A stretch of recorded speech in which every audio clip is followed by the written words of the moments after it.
আমরা মনে করি যে আমাদের ইনকাম যদি অনেক বেড়ে যায় তাহলে আমরা আর্থিকভাবে স্বাধীন হব।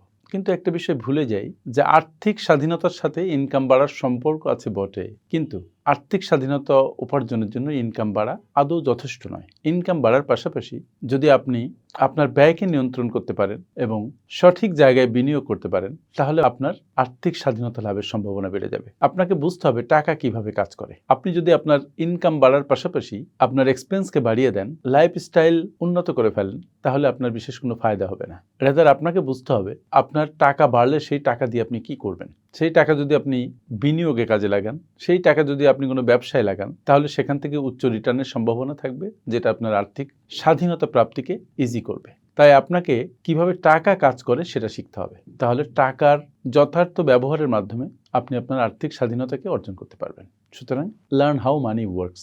Thank you.